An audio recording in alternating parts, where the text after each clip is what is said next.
about you, but I am loving this vintage film camera kind of flash photo aesthetic happening right now. So much so that I can't stop shooting them everywhere I go, and we're not gatekeeping people, okay? I'm gonna show you how easy it is to achieve this look with your phone or a camera, the best settings and free apps that I use to really give them that vintage film feel. There are a few different methods and they're all cheap and they're freaking fun. So get ready to be the official photographer of your friend group, and you're welcome in advance for the aesthetic AF, nostalgic AF memories you're about to create. So let's do it. We're gonna start with method number 1, taking point and shoot flash photos with, you guessed it, a point and shoot camera. So if you don't have access to one or you don't want to buy one, fear not, you can achieve this exact same look with just your phone, which we'll get to, so hold tight. But what is a point and shoot and where do you get one? A point and shoot camera, if you don't know, is a compact camera and it's basically designed to be easy to use. So all you really have to do is just aim the camera, press the button, and it'll automatically focus, it'll set the exposure, and then it'll just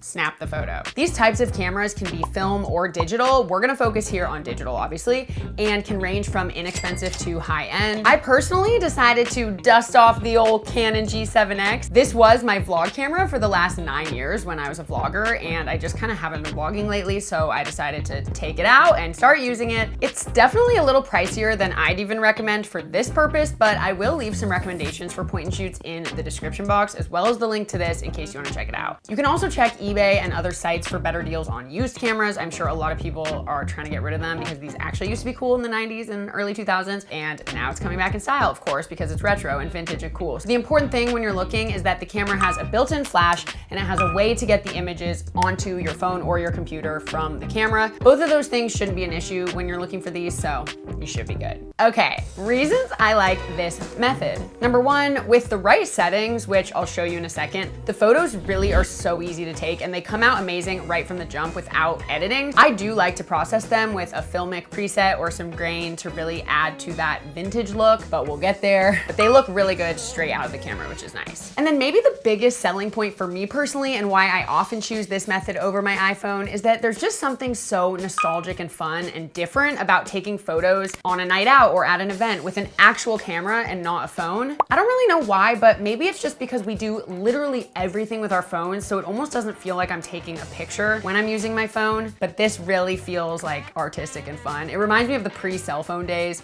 or at least the days when our cell phone camera was absolute dog shit and I actually did take a camera around everywhere. I just love it, so yeah, that's what I've been doing lately. And finally, the flash.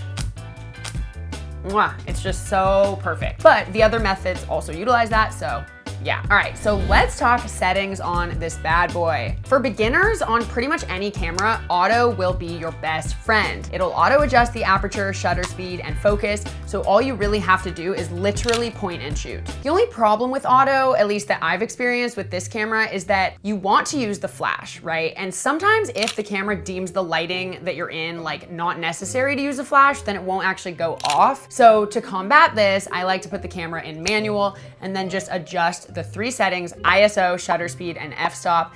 Until a test photo turns out well, I usually just use my hand like this. And then I can usually leave it on that one setting all night unless the lighting changes a ton, so that's at least pretty nice. If you're in regular daylight, you can typically keep the shutter speed a little higher, like 1/250. You can have a lower ISO, which can be on either auto or like 100 or 125, and keep the f-stop relatively low, like 2.0 to 5.0. But honestly, just mess with those 3 settings until you find one that works. And if you're shooting at night, you can try the same settings first and then basically raise the shutter speed and ISO if you need the image to be brighter. But again, just play with those 3. I know it can sound confusing. You can always look up YouTube videos if you want more in-depth help. Just look up like best flash photo settings on your specific camera and there should be plenty of resources out there. But the whole point again is just that you can point and shoot, so don't get too overwhelmed with that. Other camera settings to note that are important. If your camera allows for it, you should shoot raw. Basically that just allows for the most manipulation in editing, so kind of the highest quality photos. but it's also okay if you can only shoot JPEG, not a big deal. So now that you've gone out and shot your photos, you need a way to get them on your phone or your computer, but we're gonna talk about phone. If you have a Wi-Fi enabled camera like this or a Canon camera, you can download the Canon Camera Connect app and import them via Wi-Fi directly to your phone, which is pretty sweet. If not, Amazon sells SD card readers for your phone, and I will link some down below. So either way, it's pretty easy to get the photos from this onto your phone. If you have an older point and shoot, you may need to use a cord and hook it up to your laptop. Same thing though, it'll be honestly really nostalgic and fun to kind of do it that way instead of being able to even see them really right away, besides on your screen here. Depending on the camera that you have, there's a good chance the photos will look amazing as is. But of course, I like to go the extra mile and add a filmic looking preset and some grain to really seal the deal, make them look vintage. And so when it comes to editing apps, my favorite app for this particular style of editing is the Teza app. So it is free to download and use, but with the pro version, which costs I think $5.99 a month, you can get all the features that they have available. So there's a lot more, but you can test it out for free first and use some of the features, which are good. I can honestly talk about this app and the apps I use forever. There is so much you can do on here, but for now, I'll just show you the settings that I like to use when processing these photos. So my favorite filter is the mood filter. It kind of adds that like faded brown look, which looks really filmic to me. And then I'll pretty much just adjust the settings as needed. I'll usually add some grain, and typically I'm good to go. Once you edit one photo the way you like it, you can also kind of save all of those settings right here on the side so that you can just go and apply those settings to all the photos. And I'm basically good to go after that, but I love experimenting with different types of looks and then applying them to all the photos from one given night. And sometimes I definitely want to take it even further and really commit to the nostalgia. So one of my other favorite parts of this app are these film and disposable camera presets. They include like frames and dates and sort of all of that grain that you would actually see on real film cameras or disposable camera prints. And they're extremely customizable. So you can turn off or on the date, you can adjust the actual filter grain, the frame, etc. There's so much you can do on there. My favorite for that is I think the Fuji 400 for really getting that disposable camera look. And then I also love the photo booth one, which I think just looks so fun and nostalgic, just like a real photo booth print. I honestly want to print like a bunch of these and put them on my wall somewhere. Other settings I love to play with that I feel are pretty unique to this app. We have haze, we have halation.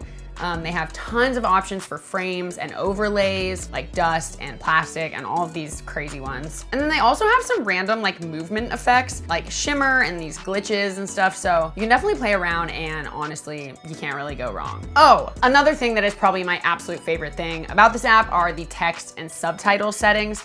I love how simple they are. The subtitles are just very plain, exactly how you would see subtitles, a little bit blurry. You have that yellow color option. You have a few different color options. And then also you can add text onto the screen. A lot of apps allow you to do that, but there's something about the subtitles one on here that I just think is like super aesthetically pleasing and cool. Okay, you guys, so moving on to iPhone photos. If you're not gonna use the point and shoot, not doing this, we're gonna move on to the phone. Believe it or not, you can achieve the exact same look with just your iPhone and a couple apps. So the most important component here is the flash. No offense to the iPhone, but the flash just isn't gonna cut it for what we're trying to achieve. It kind of sucks. So my recommendation is to buy one of these portable lights. I'm sure you've seen these all over TikTok. I'm literally using it to film right now.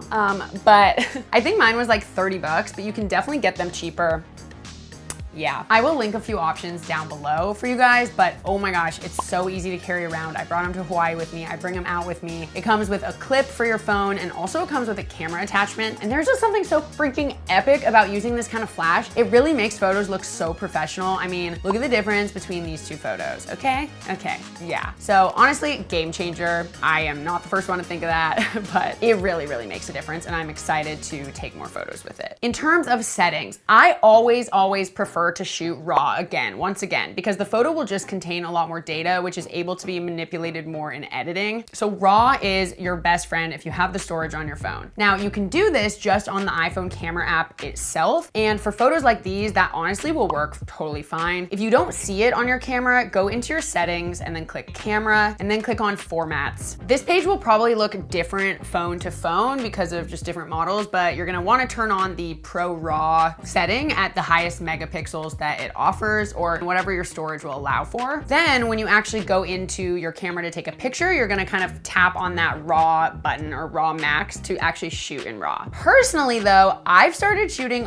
all my iPhone photos through this new app called Phlow. If you follow me on Instagram, you probably have seen that I'm obsessed. It's a pro camera app that adds even more data to the image than the iPhone RAW setting, and the photos that you can take with it are seriously next freaking level. It honestly turns your iPhone into a professional grade cinema camera, which is absolutely freaking epic. People always think that I am like shooting photos with my DSLR, and I'm not. Again, I could really do like a full in-depth video just on this app and the Tezza app, so leave any questions below and I'll also link them. But the settings are so easy to adjust. They have the most natural, amazing looking presets, and I've actually been using their presets for years. I love the app. You can Hello. I think the app costs like $50 a year or something like that. You can try a free trial first, but seriously, it's so worth it. Like a lot of my friends have been turned on to this, and just if you shoot photos a lot and you want a really, really good professional grade camera right in your pocket, use the Phlow app, it's worth it. But if you're looking for a free alternative to Phlow, you can also shoot raw photos through the Lightroom mobile app. This is what I used before Phlow, and again, it just shot better raw photos than the iPhone camera. It just has more data and it's able to be manipulated a little bit more. So that's always an option.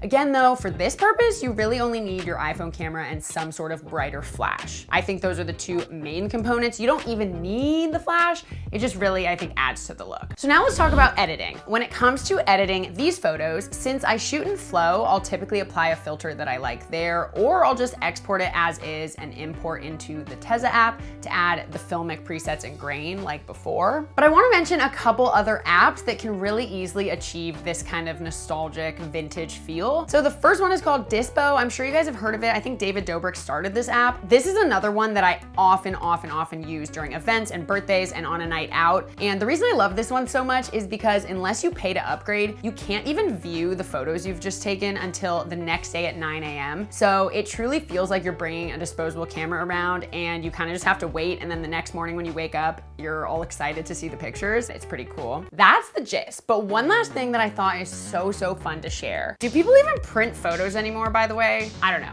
But I can't gatekeep this app that I found years ago that literally allows you to order prints of digital photos for free. Like actually for free.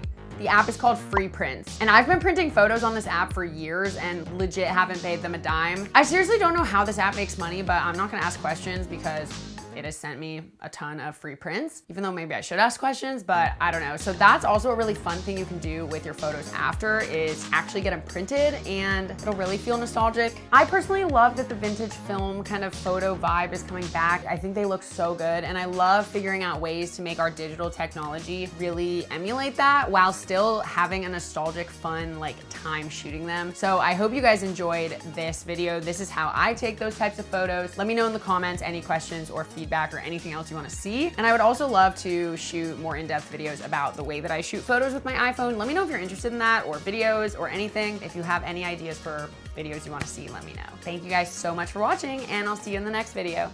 Bye.